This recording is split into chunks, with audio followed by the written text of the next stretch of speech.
the next pinnacle of human evolution is to transcend the human experience. Transcendence doesn't mean that we just blip off the surface of the earth. It does mean, however, that when we die, we don't keep coming back to being in the human experience. But we're at a pinnacle time right now where people are waking up systematically and spiritually, meaning systematically, people are waking up to the fact that we're completely overruled by like lizards and demons who live in the center of the earth. When I say center, maybe not exactly the center, but they're basically people who, let's not go into that. The spiritual awakening is that we are fundamentally the source of reality. And this level of awakening is to realize that we're not really human. It means that what I am on a fundamental level is not a human being. It means that my consciousness, that which knows and is aware of experience, is not a thing that exists in my head. In the same way that, imagine you put on virtual reality goggles and you explore the terrain of a new dimension. The you that is experiencing it isn't actually in the game that you're playing. It's not actually in the virtual reality that you're playing. Now, that's not to say that, it's like the Matrix and you are actually in some spaceship tied to a little tube that's like inside this little green little jelly that's just like, dreaming this.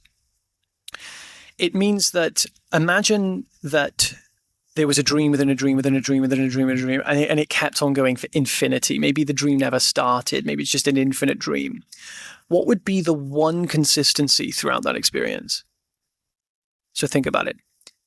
Imagine you fell asleep tonight and you went into a dream, and you fell asleep in that dream, went into another dream and another dream, and then you took LSD in that dream, and then you went on to another dimension, and then you kept going on and on and on and on and on.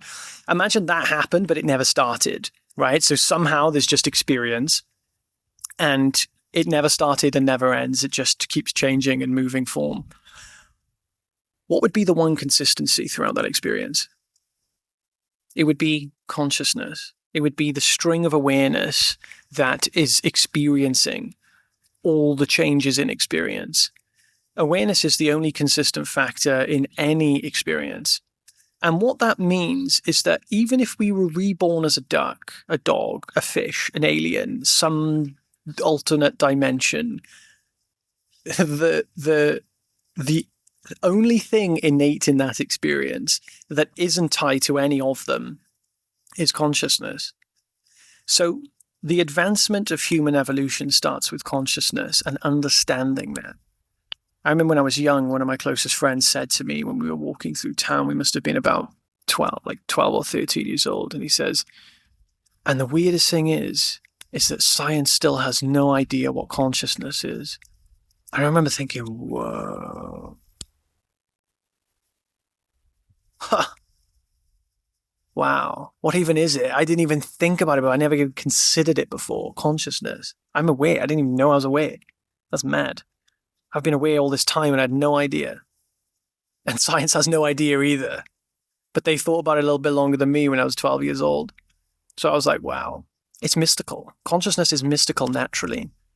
Why is that? Because it's the most common thing. It's the only thing that we can say is actually happening in our experience, that we're aware of it. It all starts with consciousness. Why? Because consciousness is the name that we give to the experience that we're having. And some people consider consciousness to be related to the mind, meaning that consciousness is a faculty of the mind, and beyond the mind there's being, and being is absolute. It doesn't really matter which way we see it, because what we have to agree is that something is rather than it isn't. And that which is rather than it isn't is the same thing all people are talking about, whether they call it being, whether they call it consciousness or pure consciousness, or whether they call it the absolute. There is. But the question is, what is? That's what science can't discover and won't discover and doesn't know how to discover. That which is what we could call consciousness. That's how we can identify it in our human experience. If I said to someone, hey, there's something, they'd be like, fuck off. Why are you telling me that? I know there's something. If I said there's consciousness, they'd say, ooh, okay. Yeah, that kind of makes sense. I've never really considered it before, you see? Why is that? It's because consciousness points us more in the direction of something that we can actually identify. Now, the question is, what are we identifying? We're identifying the fact that we are aware. So when we identify that, we don't go to an experience. We don't go to an object. We don't go to a thought, an image, a sensation, what I'm saying. We actually experience consciousness. And now most people think that consciousness is tied into the mind. It's not tied into the mind. Consciousness could not be further away from the mind. The mind doesn't even exist in order to call it related to the mind. It's like saying the water is related to the ocean. The water and the ocean, there's no ocean for water to be related to. How could you relate? There's only water. There's no ocean and water. There's just water. Ocean isn't doing anything. It doesn't actually exist. So when people say consciousness is just mind experience, it doesn't make any sense. How do you even know there's a mind? There's a great assumption to make. So what we find is that consciousness is this one stream of consistency throughout all possible experiences. Think about it like any experience. Imagine a god. If there's like these gods in clouds and like whatever, it's still aware of its experience. Awareness is the common thread, and it's such a simple thing to see, but it's the most important thing to see. It means that no matter where we are, what we're doing, that which is the source of experience is consciousness. There's like a monkey chilling right there. These guys are quite nuts, actually. They broke into the villa the other day and like just did shit. They didn't actually do anything really. They just kind of went to the sugar. So this common thread that we find throughout all possible experience is important.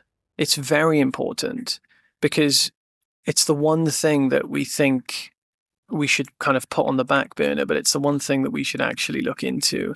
Next stage in human evolution cannot be found by listening to phenomenal science. It's something we have to come to terms with. It is not going to be found by listening to the common traditional way of thinking. It just can't, because the common traditional way of thinking heads towards phenomena. This is not phenomena. What we're talking about right now is not phenomena. So you cannot think in the same dimension as the people who explore phenomena. However, you can do one thing. You can explore with the same principles. You can base everything solely on your direct experience.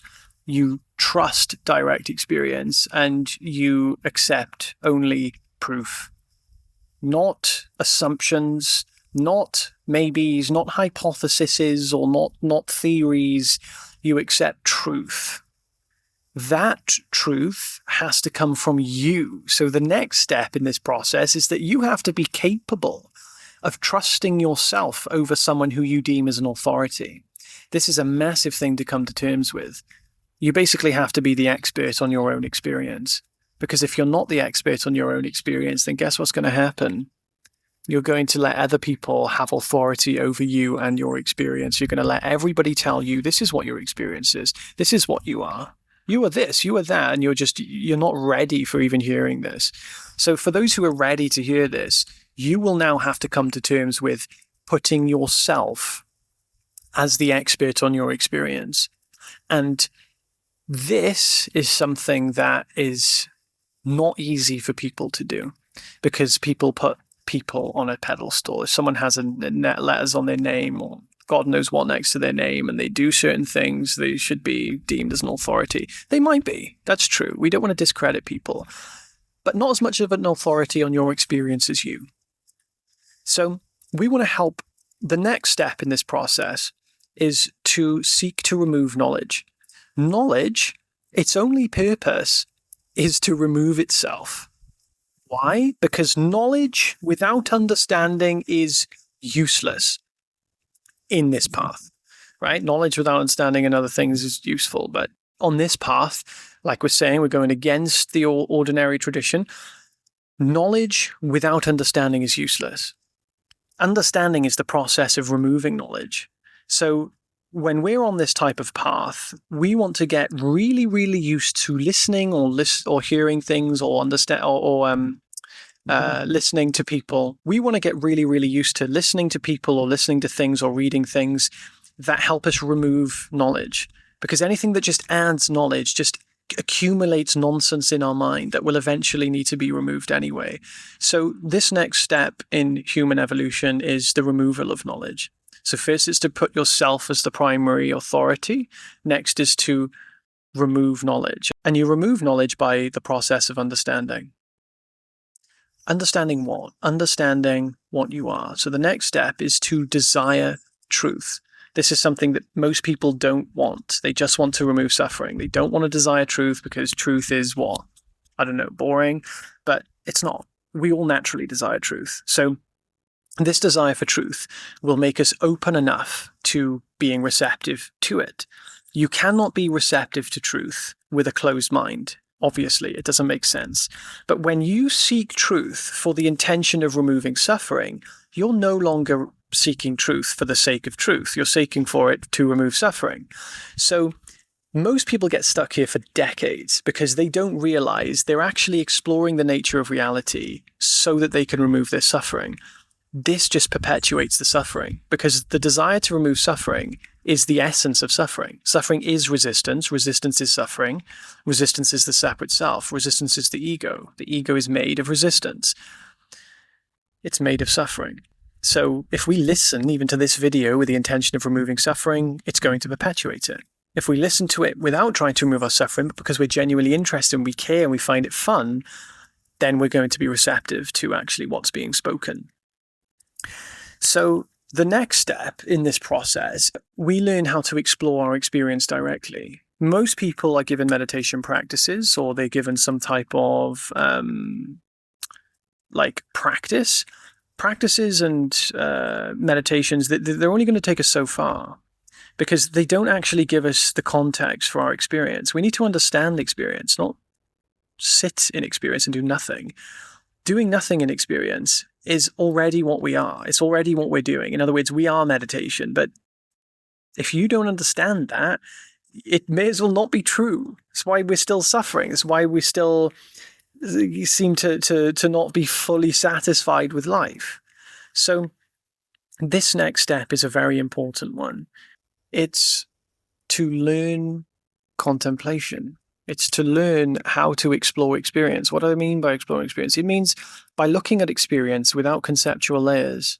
So we look at it like a newborn infant, or we look at it like we're putting our head through a portal and we're in a new dimension and we don't know anything that's there. We're looking at the body and what's actually happening. We're looking at what the mind consists of. So we're saying, well, what am I actually experiencing? I'm experiencing sights, smells, touches, tastes. I don't actually experience a body because the body is itself a perception. I sense it, I touch it, I feel it, I see it, but I don't experience it. You see, I don't experience being a body. I experience a body, but I don't experience being that. I don't experience weight. Weight is a concept tied to merely a sensation. There's no experience of weight. We only experience the sensation. So why do we think I am heavy or I am light or this is heavy or this is light? It's just a sensation. There's no actual experience of weight. These are the types of things that we need to start seeing at this level. We need to be able to explore experience in that way. The next step is to then see whether I am temporary, limited, or finite, or whether I am infinite. If I am infinite, it means that I don't have a size, shape, form, color, or dimension. It means I don't exist in or outside anything. To be finite means I do exist inside something. I exist either inside the head or inside a thing. And the thing is, you need to see very clearly on this step, you do have the capacity to figure this out. Most people don't think they do. They think that the capacity is outside themselves, or it's limited to certain teachers or people. It's you can figure that out right now. If you're interested, you can, but most people aren't. They want to remove their suffering. So they're not interested in truth. They're interested in removing their suffering, which means, well, you're not open to it. So you won't hear it. You're not in that vibration. You've got to be in the same vibration of it to hear it. You can't find it while still trying to remove your suffering.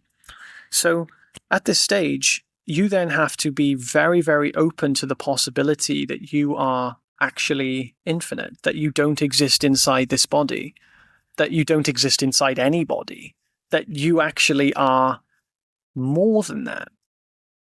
If you're more than that, the next thing to come to terms with is that you're actually infinite, meaning that there's only one infinity. You can't have more. You can't have two infinities. There's only one infinite. If you're infinite, the next step is to accept that fact and the implications of it. The implications of being infinite means that everything is made of the same thing. Basically, you can't have something that's infinite and then something else not made of the infinite thing. You can't have more than one infinite thing. So I'm rushing through this because it's a really long thing to go through, and you can learn more about this in my private community if you want to join. The link's in the description. It's free completely. But if there was more than one infinite thing, one of them wouldn't be infinite. And actually, if one of them wasn't infinite, then there wouldn't even be another thing, you see? Everything has to be made of the same reality if there is any reality at all. And there is a reality. It's right here. There is something rather than there isn't. Accepting this is a big thing, very big thing. To accept that there is something. Most people haven't considered the profundity of what that even means. So this step is to consider that there is rather than there isn't. This is a very, very, very extremely profound thing to realize. Most people do not know the profundity of what that actually means. Because if there is, then there is truth. Something is rather than it isn't, and that's true. If there is truth, it has to be. If it is, meaning it's being, you can't have more than one infinite thing. It has to be infinite. Truth has to be infinite. Being has to be infinite. Reality has to be infinite. If there is something real that is finite, then it isn't real. It has to borrow its existence from something else. Anything that starts and stops, comes and goes, isn't fundamentally real. It borrows its reality, like waves borrow their reality from an ocean. As clouds borrow their reality from the sky. They appear in something. Anything temporary borrows its existence from something that isn't temporary in that level of dimension. So what is it that life is borrowing its existence from? Because it is something that starts and stops, comes and goes. What is experience itself borrowing its existence from? Well, back to where we were at the start. Borrowing its existence from consciousness.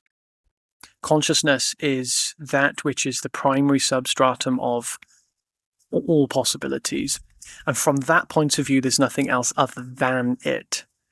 So the next step is to realize that you are everything. It feels impotent to even use that word. This is why I paused, because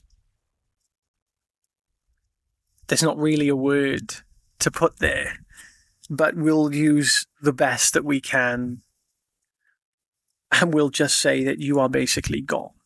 Not you sitting there on the chair, on your sofa, on your phone, or on your laptop, wherever you may be. You, that which is aware of experience right now. Not you that does the dishes, you that is that which is the center of your experience while the dishes are being done. Then we realize the dishes are actually God. Everything is God, and there is no real dishes. You see, the dishes are a vibration and a modulation appearing in illusory form, taking the shape of that, when actually it is God. God, which is pure absolute reality. We can take that word away now. If people don't like, boop, it's gone. Don't worry, it's in the water. It's gone. Don't need to use it. Don't cry. Don't forget about it if I used the word when it offended you, or you didn't like it, or it's not accurate. It doesn't matter. What we're referring to is now the final stage, which is to now go back to the part where you were able to explore experience on that step. You're now integrating this truth. So the next step is to see you don't have any limitations, because your thoughts and feelings are going to remind you of being finite. And what happens when we make this realization is that when we realize that we don't have any limitations and reality is one, it can be scary. So you then have to be willing to die. I mean that, because if you're not willing, you won't die, but you have to be willing to. You have to be willing to die. You, as what you essentially are, is not going to die. So you won't have the experience of death. And in fact, the fear of death is the closest thing you'll get to it. So once you see this very clearly, you realize that you realize that you can't die, but it's going to feel like that along the way. So you have to be willing to die, basically. So the pinnacle of human evolution eventually will require the death of your current identity. It means the death of everything you possibly could even fathom that you think you are. It means that you reduce all knowledge that you've ever possibly accumulated. It doesn't mean you forget things. It's not like you lose memory, but you do have to drop all knowledge. And that process is the process of understanding. That is going to help you understand what you are. And this is where the next step of human evolution is going. It's going to then take you to realize that you have transcended the human experience. The human experience, you don't just leave. You don't just, like I said at the start, you're not just like this little sage. You're just going to boop, fly off somewhere. It means that you've now understood that the human experience is not where you live. You weren't born there. The human experience is a temporary representation of infinite potentiality, and you are experiencing, you are living it, you are life. And once you realize that, you are able to fully execute in the human experience. You're allowed to fully live in the human experience. You are not resisting it anymore. And there's no more suffering.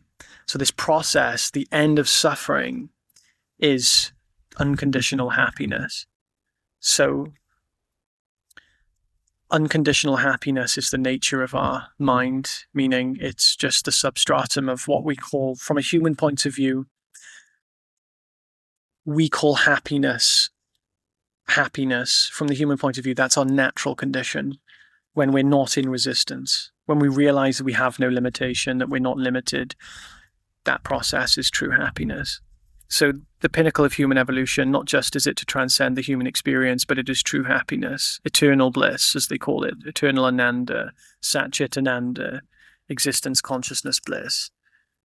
I am aware that which I am has no limitation. That realization is happiness, existence, consciousness, bliss. That's what it means. So the process is, depending on who you take that journey with, it can be very confusing or it can be very clear.